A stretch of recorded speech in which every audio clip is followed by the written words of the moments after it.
Today's book is called Salmon Stream. Salmon Stream was written by Carol Reed Jones and illustrated by Michael S. Madak. This book is interesting because it uses poetic text. That means it sounds like a poem. A lot of the words rhyme, and it flows. The words have a sing-songy effect. It's interesting to learn how the salmon lives in nature because, like all plants and animals, salmons have a life cycle. Knowing about the life cycles of animals helps us appreciate them a lot more. Look at the front cover. What do you notice? And the back cover. Ooh, I see a lot of shadows. It looks like there's fish underneath there.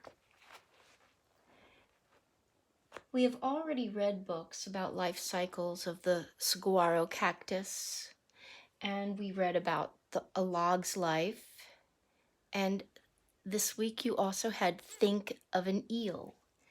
We learned about the life cycle of those creatures and items. What life cycle do you think this book is going to tell us about? Yeah, salmon stream. How about the salmons, probably. Let's start reading and see where it takes us. Salmon Stream by Carol Reed Jones, illustrations by Michael S. Madak. Ooh, pretty. Well, look here, there are different salmon. Chinook, coho, chum salmon, steelhead trout, pink salmon, and sockeye salmon. I bet you've had some salmon. Maybe you haven't, but it's a delicious fish. This is the stream in the forest. This is the water, clear and cool, that flows in the stream of the forest, This is the deep and shady pool, filled with water, clear and cool, that flows in the stream of the forest. This is the nest of rocky gravel, far beyond the shading pool, filled with water, clear and cool, that flows in the stream of the forest. The egg of a salmon, born to travel, hides in the nest of rocky gravel, far beyond the shady pool, filled with water, clear and cool. What do you notice about the words in this story? What do you see here? Yeah, those are the salmon eggs.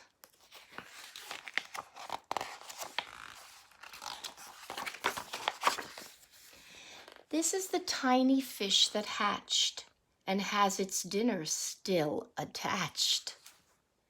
From the egg of a salmon born to travel, that hides in the nest of rocky gravel, far beyond the shading pool, filled with water, clear and cool, that flows in the stream of the forest.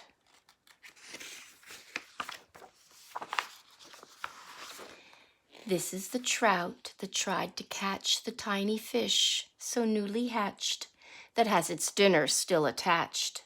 From the egg of a salmon born to travel, that hides in the nest of rocky gravel, far beyond the shady pool, filled with water, clear and cool, that flows in the stream of the forest. See the trout? Look how much larger it is than the newly hatched salmon. The tiny fish you saw on the last pages has grown into this bigger fish. It looks like a bird, doesn't it? A hovering osprey dived to snatch the wily trout that tried to catch the tiny fish so newly hatched, that has its dinner still attached. From the egg of a salmon born to travel, that hides in the nest of rocky gravel, far beyond the shady pool, filled with water clear and cool, that flows in the stream of the forest, in the forest. These are the spotted fry that grow and wait for a sign they instinctively know. The rains will tell them when to go. They leave the place where the osprey snatched the wily trout that tried to catch the tiny fish so newly hatched that had its dinner still attached.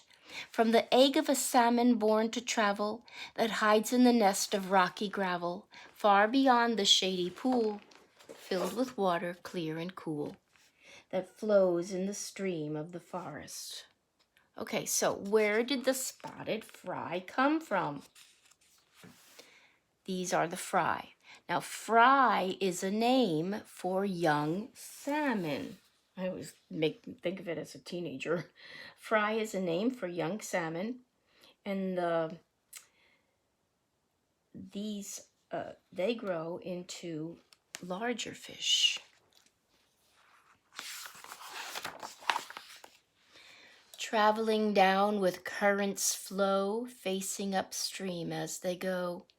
The smolt past obstacles great and small, gravelly shadows a waterfall, through culverts and pipes devised by man, down a fish ladder, on a dam, and to an estuary wide. What do you notice about the words?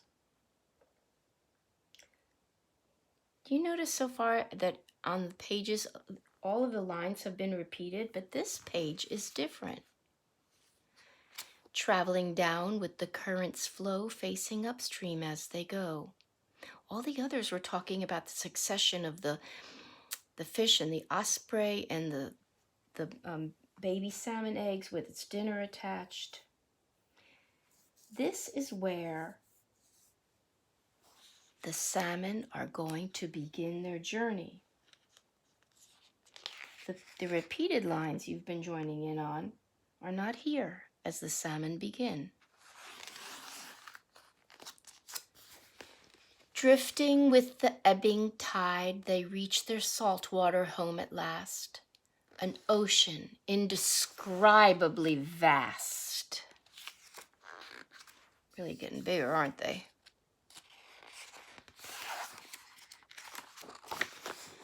The salmon grow for months in the sea, catching fish and swimming free. Steelhead trout, coho salmon, chinook salmon, pink salmon, sockeye salmon, chum, and Atlantic salmon.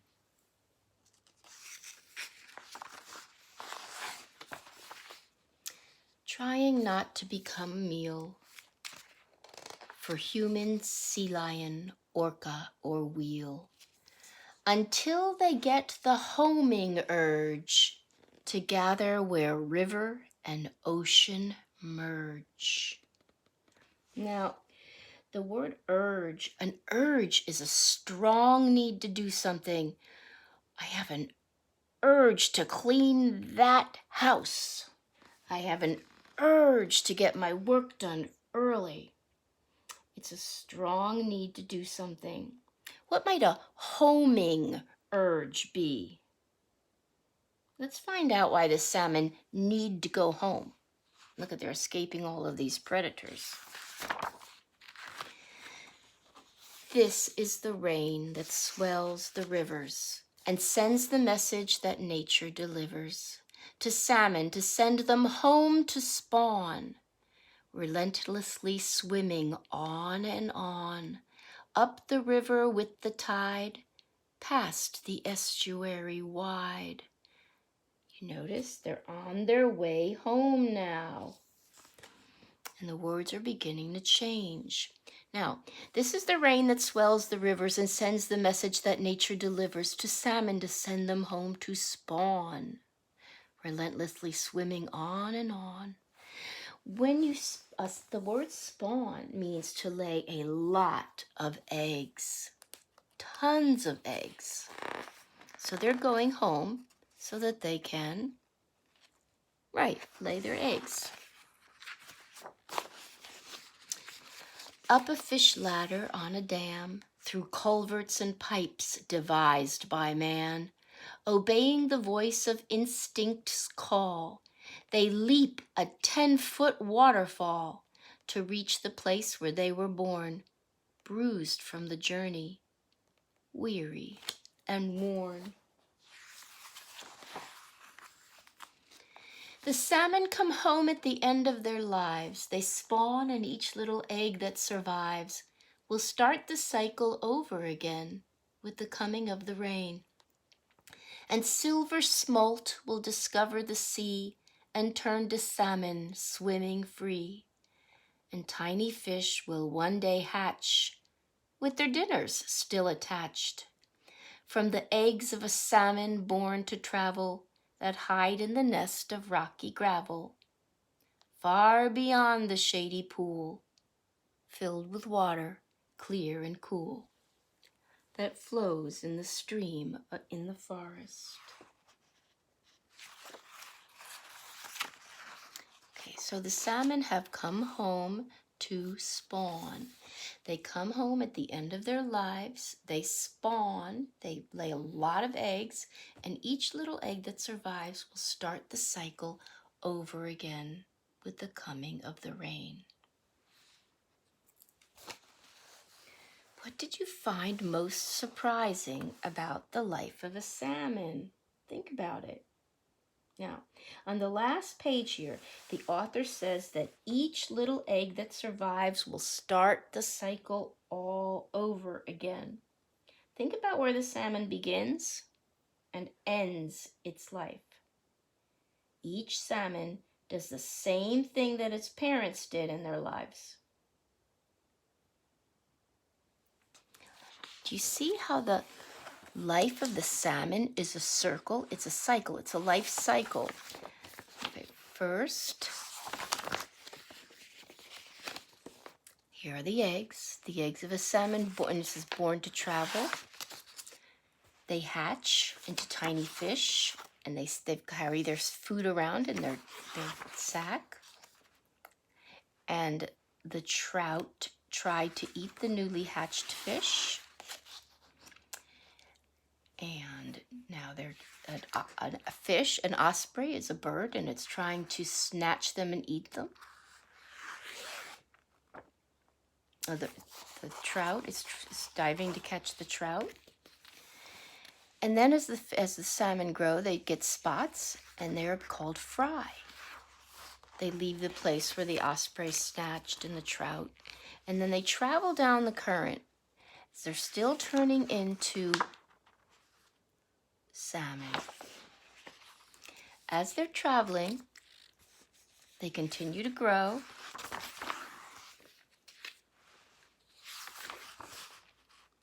And they turn into the salmon. Now, at one point, they also got another name. They were called smolts. Smolts. Let's see if we can find where smolts are. Okay. Anyway, we're going to do some more work with that. I hope you enjoyed the book. This is a nonfiction book.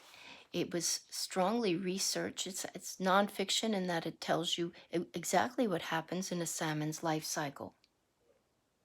But it is fiction because it's not about any real salmon per se, just about the life cycle of a salmon.